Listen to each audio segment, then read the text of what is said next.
C'est une rencontre officielle entre deux des chefs d'État les plus protégés au monde, le russe Vladimir Poutine et le nord-coréen Kim Jong-un.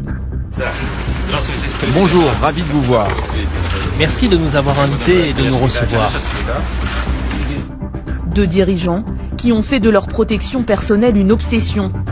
Au programme ce jour-là, la visite du cosmodrome Vostochny, situé en Sibérie. Nous avons construit un aéroport à côté avec une piste. Elle mesure combien ? 3200 mètres. 3200 mètres, c'est pour tous les avions. Une visite qui va soudain connaître une légère entorse au protocole.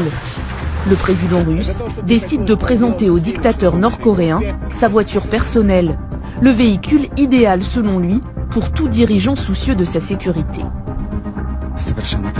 Il y a maintenant un arrêt totalement imprévu. Vladimir Poutine montre à Kim Jong-un sa voiture de marque Horus. Nous sommes en train de voir que Kim Jong-un vient de s'asseoir dans la voiture. Vladimir Poutine est à côté. Cela fait déjà pas mal de temps, au moins 4 ou 5 minutes, que Vladimir Poutine et Kim Jong-un se trouvent dans cette Horus. C'est notre véhicule, on l'a baptisé Horus. On vient de commencer à la produire en Russie. Ça c'est la version rallongée et ça c'est la version limousine. Toujours plus soucieux de sa protection, pour ses longs déplacements en Russie, Vladimir Poutine a aussi adapté ses modes de transport.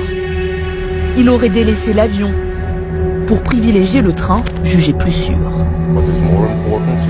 Le plus étonnant, c'est qu'on constate qu'il a commencé à utiliser le train de façon très fréquente, juste avant le début de la guerre en Ukraine. Apparemment, il était un peu inquiet pour sa sécurité. Il se demandait si les forces armées ukrainiennes n'allaient pas s'en prendre à son avion. Or, c'est extrêmement difficile de tracer un train. Il n'existe pas de site comme Flight Radar qui permet de suivre les avions en temps réel. Pour encore plus de discrétion, le train présidentiel ressemble à n'importe quel autre train russe. Même couleur, même apparence. Seuls quelques détails trahissent l'identité de son hôte. Ce train a 2 ou 3 locomotives, ce qui est très rare. D'habitude, en Russie, les trains n'en ont qu'une. Autre différence, ces globes blancs situés sur son toit. Ils abritent les antennes de transmission. Pour pouvoir communiquer secrètement, comme la plupart des présidents, Vladimir Poutine a à sa disposition un système de communication crypté. Le train est également entièrement blindé pour résister à des tirs d'armes automatiques. Une obsession sécuritaire qui n'empêche pas d'avoir un goût certain pour le luxe. Tout semble avoir été conçu pour le confort du chef du Kremlin. Une salle à manger avec ses boiseries. Une salle de gym ultra moderne. Un hammam.